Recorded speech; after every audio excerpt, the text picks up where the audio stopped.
Bismillahirrahmanirrahim. Assalamualaikum warahmatullahi wabarakatuh. Innal hamdalillah nahmaduhu wa nasta'inuhu wa nastaghfiruh wa na'udzu billahi min shururi anfusina wa min sayyiati a'malina. May yahdihillahu fala mudilla lahu wa may yudlil fala hadiya lahu. Asyhadu an la ilaha illallah wahdahu la syarika lahu wa asyhadu anna Muhammadan 'abduhu wa rasuluh. La nabiyya wa la rasula ba'dah. Ikhwani rahimani wa rahimakumullah. Alhamdulillah, pada kesempatan siang hari ini kita masih dapat berkumpul, bermuajahah, bermajlis dalam rangka belajar ilmu asy'ari, ilmu yang sangat penting sekali, yaitu ilmu yang berhubungan dengan keyakinan kita. Sekarang kita masuk pembahasan baru dari kitab Tauhid karangan Syekh Muhammad Ibnu Abdul Wahhab rahimahullah ta'ala, bab yang berhubungan dengan sihir, kemudian status orang yang melakukan sihir serta hukum sihir itu sendiri. Qala babun ma jaa fi sihr, yaitu tentang bab yang membahas tentang sihir. Jadi Syekh Muhammad Ibnu Abdul Wahhab rahimahullah ta'ala memasukkan sihir dalam pembahasan kitab tauhid karena sihir adalah merupakan kesyirikan, dan bahkan beliau mengatakan as-sihru yang kudu aslat tauhid, sihir dapat menghilangkan, menghapuskan pokok daripada tauhid itu sendiri. Artinya ketika seseorang hilang asal tauhidnya, maka statusnya dia berubah dari seorang muslim wahid menjadi seorang kafirun musyrik. Dan Syekh Abdurrahman As-Sa'di rahimahullah ta'ala mengatakan bahwa sihir dikatakan syirik itu dapat dilihat dari dua sisi. Sisi yang pertama adalah istifdamus syayatin. Sisi yang pertama adalah biasanya tukang sihir itu menggunakan bantuan syaitan, jin, syaitan untuk mendapatkan apa yang diinginkan. Dan sebaliknya, biasanya syaitan, jin tidak memberikan bantuan secara cuma-cuma. Dia mengambil upah, mengambil suatu hal yang itu merupakan tujuan daripada syaitan dan jin, yaitu kekufuran manusia. Ketika syaitan membantu manusia, para tukang sihir, sehingga terwujud keinginannya, maka sesuatu yang diinginkan syaitan adalah kekufuran seseorang itu dan keluar daripada milah Islam, menjadi seorang hamba syaitan dari statusnya sebelumnya, yaitu hamba Allah Subhanahu wa ta'ala. Ini sisi yang pertama. Kemudian sihir dikatakan syirik dilihat dari sisi yang kedua, yaitu iddia ilmil ghaib, yaitu seseorang mengaku mengetahui ilmu ghaib. Dan ini biasanya ada pada seorang dukun ataupun seorang tukang sihir. Maka dilihat dari dua sisi ini, maka hukum sihir itu dikatakan syirik, bagian daripada menyekutukan Allah Subhanahu wa ta'ala. Qala wa qaulullahi ta'ala wa laqad 'alimu laman ishtarahu ma lahu fil akhirati min khalaq. Allah berfirman dalam surat Al-Baqarah ayat 102. Ayat ini adalah potongan dari ayat yang cukup panjang pada ayat 102 surat Al-Baqarah. Wa laqad 'alimu, dan sungguh mereka telah mengetahui. Jadi fa'il ataupun subjek dari predikat kata kerja alimu yang artinya mengetahui itu kembali kepada orang-orang yang belajar sihir. Artinya orang-orang yang belajar sihir, mereka mengetahui laman ishtara, yaitu orang-orang yang menjual atau membeli. Karena kata-kata ishtara yashtari dalam bahasa Arab maknanya bisa membeli ataupun menjual. Kalau kita katakan makna ishtara di sini membeli, artinya mereka orang-orang yang belajar sihir mengetahui bahwa orang yang membeli sihir, jadi barang dagangannya berupa sihir, kemudian uang harga untuk menebus daripada sihir tersebut adalah al-iman. Seperti itu. Kalau kita artikan ishtara di sini menjual, berarti dia menjual imannya dan menggantikan dengan apa? As-sihir. Maknanya sama. Ya, maknanya sama, baik diartikan ishtara di sini adalah membeli ataupun menjual. Sungguh mereka orang-orang yang belajar sihir mengetahui bahwa orang yang menjual keimanannya, membeli sihir, malahu fil akhirati min khalaq, mereka tidak mendapatkan bagian apapun di akhirat. Khalaq artinya adalah nasib, bagian. Dan bagian di sini artinya adalah al-jannah, yaitu surga. Jadi kalimat khalaq adalah bentuk nakirah umum dan didahului dengan kata-kata ataupun huruf yang menunjukkan penafian. Sering kita ulang bahwa sesuatu yang sifatnya nakirah kemudian didahului dengan kata-kata ataupun huruf yang menunjukkan penafian, maka maknanya umum. Artinya apa? Mereka orang-orang yang belajar sihir pada dasarnya tidak dapat atau tidak mendapatkan apapun bagian dari jannah, dari surga. Dari ayat ini, sebagian para ulama mengatakan bahwa belajar sihir itu hukumnya kufur, dan kekufurannya adalah kufur akbar. Karena orang yang melakukan kufur asghar tidak keluar dari millah, dan dia masih mendapatkan janji Allah berupa surga, walaupun mungkin tidak yang sifatnya mutlak. Bisa jadi Allah mengadabnya dahulu sebelum masukkannya ke surga. Tapi orang-orang yang melakukan kufur akbar, maka bagian berupa surga itu dinafikan darinya secara mutlak. Di sini, walaupun tidak dipungkiri, sebagian para ulama seperti ulama kontemporer seperti Syekh Muhammad Al-Utsaimin mengatakan bahwa di sini bagian khalaq, bagian dari surga untuk seseorang sifatnya adalah al-kulliyah, ada sifatnya al-kull, ada sifatnya al-ba', ada sifatnya adalah menyeluruh. Artinya apa? Dinafikan dari seseorang itu keseluruhan, tidak mendapatkan bagian apapun dari surga. Ada sifatnya al-ba', yaitu tidak mendapatkan surga. Artinya apa? Al-kamilah, mungkin didahului dengan azab di neraka sebelum masuk surga. Karena Syekh Muhammad Al-Utsaimin mengatakan bahwa as-sihar anwa', sihir itu memiliki beberapa macam. Ada sihir yang derajatnya sampai derajat syirkun wa kufur, syirik dan kekufuran, yaitu sihir yang menggunakan bantuan jin dan setan dengan cara melakukan hal-hal yang menjadikan seseorang itu terjerumus pada kesyirikan, seperti menyembelih binatang untuk dipersembahkan kepada jin. Itu termasuk sihir yang derajatnya sampai derajat syirik. Kemudian ada sihir yang berupa maksiat, termasuk dosa besar, tapi dia di bawah syirik, seperti sihir yang menggunakan adwiyah, obat-obatan ataupun ramuan, ataupun mungkin sebagian orang menggunakan sihir dengan asap rokok yang dicampur dengan bahan tertentu, sehingga orang yang menghirup asap rokok tersebut menjadi linglung ataupun lupa. Itu juga bentuk sihir yang andaikan pelaksanaannya itu tidak ada sangkut pautnya dengan syaitan, maka itu termasuk sihir, tapi statusnya itu di bawah syirik, itu termasuk dosa besar. Maka berangkat dari sini para ulama berbeda pendapat. Apakah pelaku sihir itu mereka harus dibunuh semuanya, ataupun ada sebagian mereka itu diampuni, tidak semuanya dibunuh? Itu menjadi ajang khilaf, perbedaan pendapat di antara para ulama, karena berangkat dari sihir dan pembagian daripada sihir itu sendiri. Ikhwani rahimani wa rahimakumullah. Wa qala wa qalu yu'minuna bil jibti wat taghut. Allah mengatakan dalam surat An-Nisa ayat 51, yu'minun. Mereka beriman, maksudnya mereka adalah dari kalangan ahlul kitab al-Yahud wa Nasara. Mereka mengimani dan mengikuti al-jibt wa taghut. Al-jibt wa taghut. Qala Umar, berkata Umar, al-jibtu as-sihru wa taghut asy-syaitan. Al-jibt, kata Umar Amirul Mukminin radhiyallahu an, makna al-jibt adalah as-sihr. Sedangkan at-taghut wa asy-syaitan. Sedangkan taghut adalah asy-syaitan. Ini adalah merupakan definisi dengan cara menyebutkan misal ataupun contoh, dan ini sering dilakukan oleh para salaf dalam menafsirkan ayat-ayat Qur'aniyah.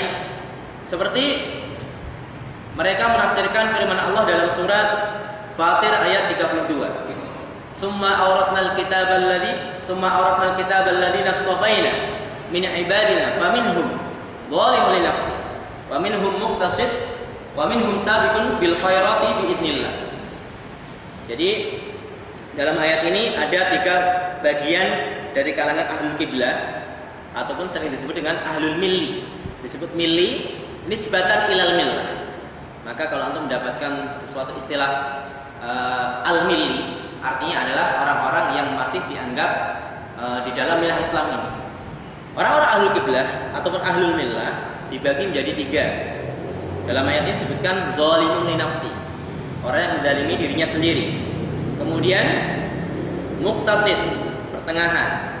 Kemudian sabiqun bil khairat, orang yang berpacu ya, dalam memperoleh, dalam mencari, dalam melaksanakan kebajikan. Sebagian para salaf menafsirkan zalimun li nafsi, orang yang menzalimi dirinya sendiri adalah mereka yang tidak sholat kecuali setelah keluar waktu. Dan ini haram, berarti dia telah menzalimi dirinya sendiri. Kemudian yang dimaksud dari muqtasid, orang yang pertengahan, adalah orang yang sholat tapi di akhir waktu.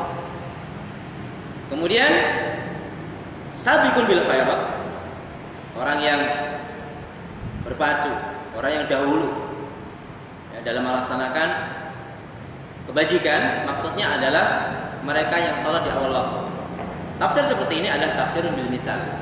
Ataupun sebagian mereka mengatakan bahwa zalimun li nafsi adalah mereka yang tidak mengeluarkan zakat. Sedangkan muqtasid, orang yang pertengahan, adalah orang yang mengeluarkan zakat tapi tidak infak. Sedangkan orang-orang yang disebut sabiqun bil khairat adalah orang yang mengeluarkan zakat dan infak. Ini adalah contoh-contoh tafsir dengan menyebutkan misal, ya, bukan definisi yang sifatnya jami'un mani'.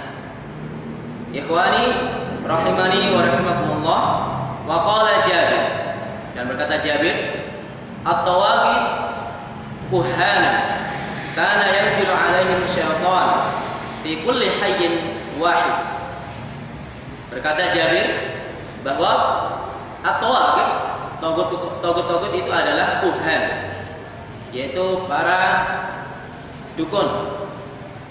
Karena yang zina alaihi syaitan, yang syaitan itu turun pada dukun-dukun tersebut dengan membawa berita dari langit. Fi kulli hayyin wahid. Fi kulli hayyin wahid, pada setiap kabilah itu ada satu dukun yang pada masa jahiliyah dijadikan rujukan ketika ada permasalahan, mereka larinya ke dukun. Ya. Dan kahin adalah orang-orang yang mengabarkan tentang hal-hal yang sifatnya ghaib. Baik ghaib tersebut sifatnya adalah apa-apa yang disembunyikan oleh manusia dalam hatinya, mengabarkan sesuatu yang ada di hati manusia, ataupun mengabarkan hal-hal yang sifatnya ghaib ya, fil ayyam al-mustaqbalah, pada hari-hari yang mendatang. Ini kahin. Dan kahin dengan sifat seperti ini disebut taghut. Maka tukang sihir yang mereka lebih daripada kahin lebih pantas dikatakan taghut. Ini korelasinya ya, korelasi perkataan Jabir dengan bab yang kita bahas ini. Kalau kahin yang mereka hanya mengabarkan sesuatu yang sifatnya ghaib, ya, tidak ada hubungannya dengan sihir membahayakan orang lain, dia disebut taghut. Ya, karena dia bermuamalah dengan jin, berinteraksi dengan jin, minta bantuan jin dengan melakukan hal-hal yang membatalkan keislamannya. Itu disebut taghut. Maka tukang sihir, mereka bermuamalah dengan setan juga, berinteraksi dengan setan, mempersembahkan suatu hal-hal yang membatalkan keimanan dan keislaman dia, dan plus dia itu membahayakan orang lain, maka dia lebih pantas dikatakan taghut. Kalau kahin disebut taghut, yaitu dukun, maka tukang sihir lebih pantas lagi mereka dikatakan at-taghut. Ayuhal ikhwan, wa qala wa an Abi Hurairah radhiyallahu anhu anna Rasulullah sallallahu alaihi wasallam qala ijtanibus sab'al mubiqat. Diriwayatkan dari Abu Hurairah radhiyallahu anhu bahwasanya Rasulullah sallallahu alaihi wasallam bersabda, ijtanibus sab'al mubiqat, dan jauhilah 7 perkara yang menghancurkan, yang membinasakan. Ijtanibu. Kalimat ijtanibu yang artinya menjauhi itu ungkapan yang lebih mendalam daripada utruku, tinggalkan.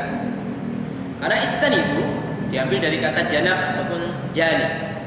Artinya adalah di samping. Jadi seakan-akan perbuatan ini hendaklah ditaruh di samping kita, jangan sampai kita bercampur dengan perbuatan tersebut. Jadi perbuatan itu berada di pada satu tempat dan kita pada tempat yang lain. Jadi makna perintah Rasulullah SAW kepada umatnya untuk meninggalkan 7 perkara ini dengan menggunakan lafaz ijtinab, menjauhi, itu lebih ablaq, maknanya lebih mendalam daripada kata-kata at-tark, yaitu meninggalkan. Istanibu as-sab'al mubiqat. Jauhilah 7 perkara yang membinasakan. Disebut al-mubiqat ataupun al-muhlikat karena perkara ini akan menghancurkan pelakunya fid dunya wal akhirah. Maka disebut al-mubiqat.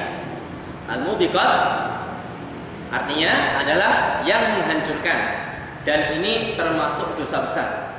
Dan perlu dipahami bahwa dosa besar tidak terkumpul pada satu hadis ini saja. Dosa besar terdapat pada hadis-hadis yang lain. Jadi ada beberapa ungkapan Rasulullah SAW dalam beberapa sabdanya itu tidak menunjukkan pembatasan. Misalnya salah satu la yukallimuhumullah yaumal qiyamah wa la yanzuru ilaihim. Ada 3 orang yang tidak diajak bicara oleh Allah dan Allah tidak melihat mereka pada hari kiamat. Tidak terbatas pada 3 orang tersebut. Ada hadis-hadis yang lain. Ataupun sab'atun yudhilluhumullah yauma la dhilla illa dhilluh. Ada 7 orang, 7 kelompok yang mereka mendapatkan naungan Allah pada hari yang tidak ada naungan kecuali naungan Allah. Tidak terbatas pada 7 kelompok tersebut. Ya, dan termasuk hadis yang menunjukkan dosa-dosa besar itu tidak terkumpul pada satu hadis pada dasarnya. Dan pendapat yang rajih tentang hal ini, tentang jumlah dosa besar itu adalah ghairu ma'dud, tidak diketahui jumlahnya. Ini dinyatakan oleh Syekh Al-Imam Asy-Syanqiti dalam tafsir Adwaul Bayan. Sedangkan orang-orang, sebagian mereka mengarang kitab Al-Kabair, disebutkan jumlahnya sekian-sekian. Pada dasarnya itu tidak mengumpulkan semuanya. Ya, tapi mereka berusaha mengumpulkan dosa-dosa besar diambil dari hadis-hadis. Tapi kalau pernyataan seseorang bahwa dosa besar itu ada 60, ada 70, itu pernyataan yang tidak benar. Ya, sehingga sebagian para ulama seperti Syekhul Islam membuat suatu definisi tentang dosa besar. Ya, definisi dengan dhobit, ukuran yang jelas. Dengan dhobit ataupun ukuran yang jelas, nanti kita bisa membedakan apakah itu dosa besar ataupun dosa di bawah dosa besar. Mereka yang memberikan definisi ataupun dhobit tentang dosa besar mengatakan bahwa dhobit, ukuran sesuatu itu dikatakan dosa besar adalah dosa yang mendapatkan ancaman had di dunia, sanksi di dunia, seperti sanksi untuk pezina dengan rajam ataupun jaldah, didera, ataupun sanksi berupa pemotongan tangan bagi seorang yang mencuri dan telah terpenuhi syarat-syaratnya, ataupun dosa yang mendapatkan ya, ancaman berupa laknat ataupun ghadab, murka Allah fil akhirah, di akhirat. Itu adalah dhobit, ukuran untuk mengetahui apakah dosa tersebut adalah dosa besar ataupun tidak. Al-kabirah ma wajaba 'alaihi al-had awil la'nah awil wa'id fil akhirah. Qalu, mereka para sahabat mengatakan, ya Rasulullah, wa ma hunna. Wahai Rasulullah, apa 7 hal yang menghancurkan ini? Ini menunjukkan bahwa para sahabat itu tamak untuk mengetahui hal-hal yang bermanfaat bagi mereka, khususnya hal-hal yang bermanfaat untuk akhirat mereka. Jadi ketika dikabarkan sesuatu yang sifatnya mubham, yang belum jelas, 7 perkara tersebut itu apa? Maka mereka bertanya. Ini kesempatan. Dan ini harus kita tiru. Ketika kita mendapatkan sesuatu yang sifatnya penting dan itu mubham, belum jelas, maka kita harus cepat-cepat bertanya untuk mendapatkan sesuatu yang sifatnya detail, tafsir. Dan ini dilakukan oleh para sahabat. Dan Rasulullah SAW menjelaskan. Tapi ada beberapa perkara yang Rasulullah SAW tidak menjelaskan dengan sengaja, memang untuk suatu hal yang sifatnya maslahat. Misalnya, tidak dijelaskan oleh Rasulullah SAW secara detail dan pasti tentang kapan Lailatul Qadar itu ada.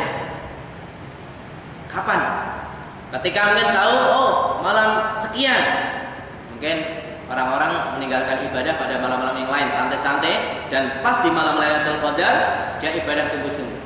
Karena lebih baik daripada 1000 bulan.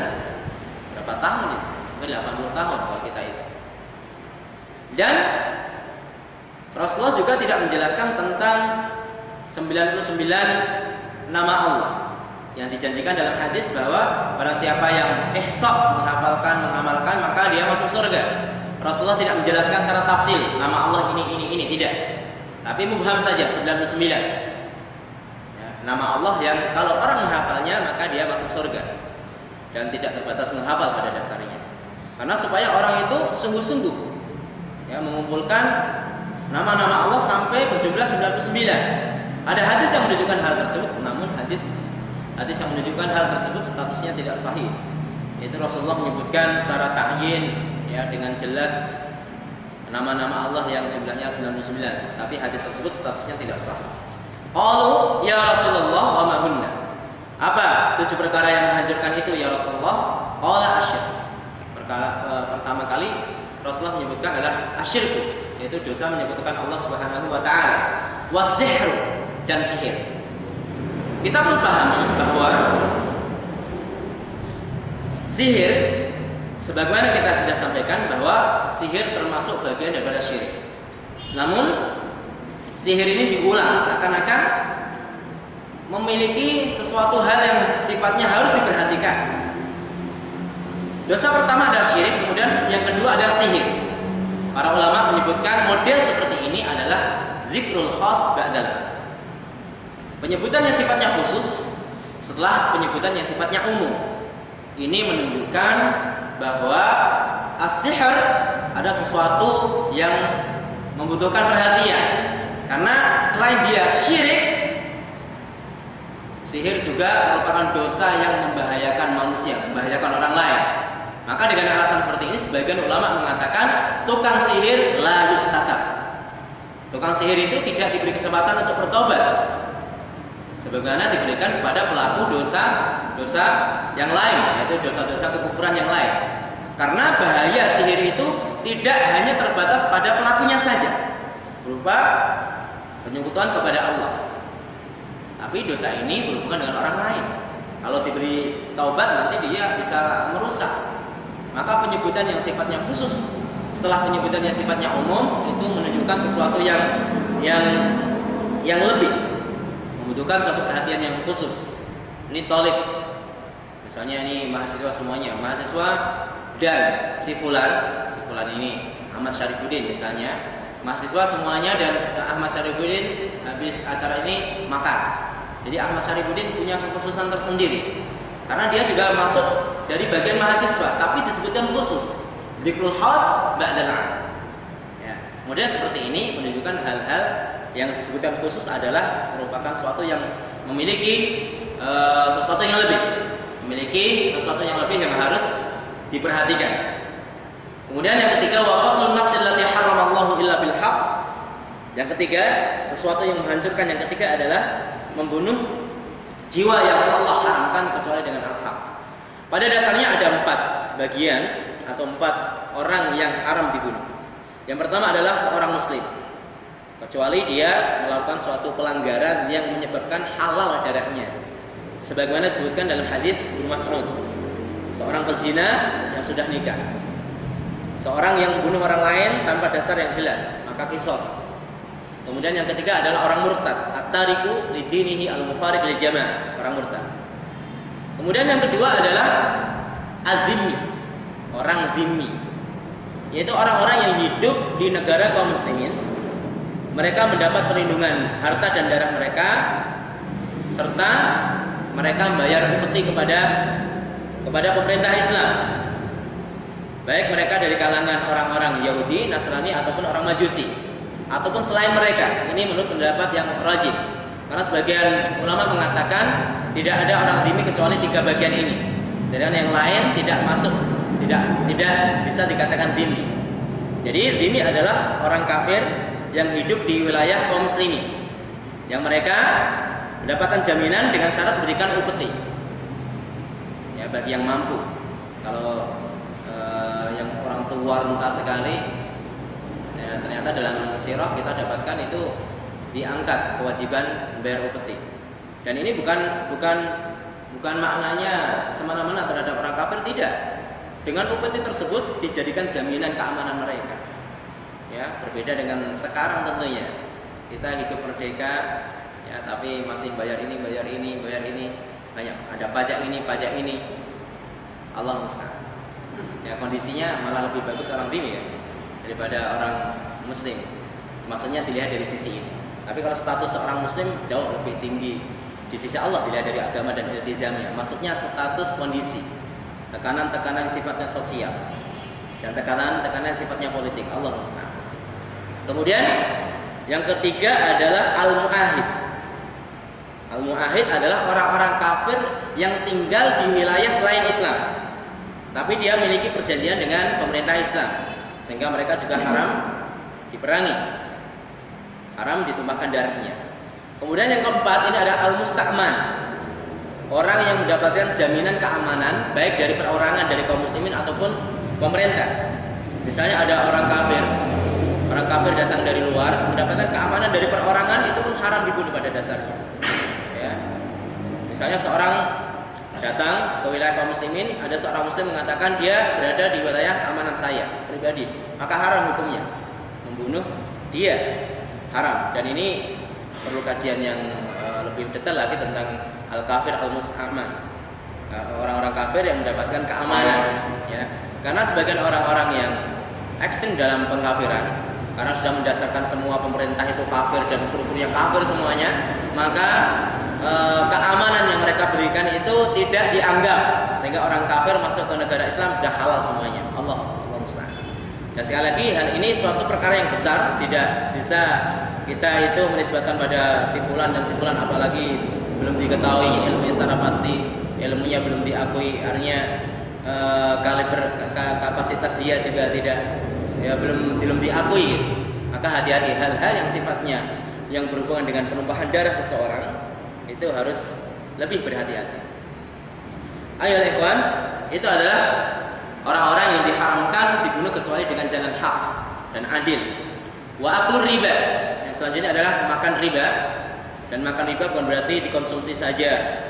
Artinya aklur riba di sini adalah mengambil riba dan digunakan untuk hal-hal yang lain selain makan tentunya, untuk bangunan dan sebagainya. Wa aklu malil yatim, yang selanjutnya adalah makan harta anak yatim. Ini juga sama, bukan hanya terbatas pada makan saja, tapi dosa memakan harta anak yatim ataupun harta riba itu lebih besar daripada digunakan untuk hal selain dikonsumsi untuk makan tentunya. Tapi keharaman itu mencakup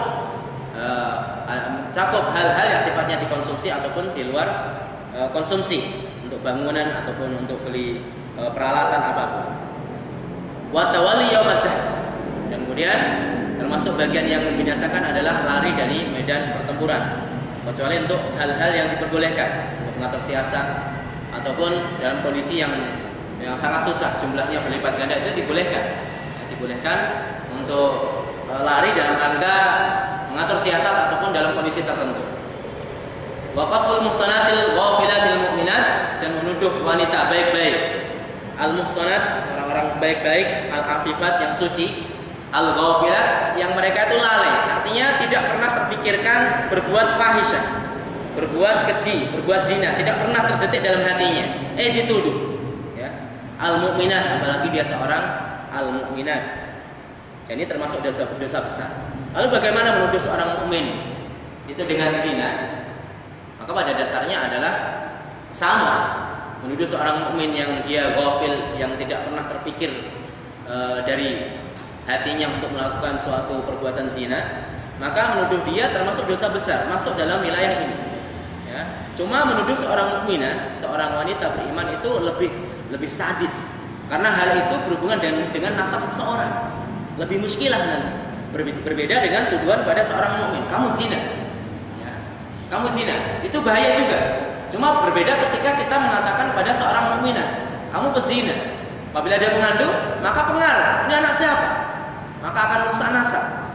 Maka dosa menuduh wanita mukminah yang mereka itu lalai dari perbuatan zinanya, tidak pernah memikirkan perbuatan tersebut, dosanya lebih besar daripada menuduh seorang mukmin berbuat zina. Allahu a'lam bishawab. Ikhwani rahimani wa rahimakumullah, insyaallah kita lanjutkan pada pertemuan selanjutnya.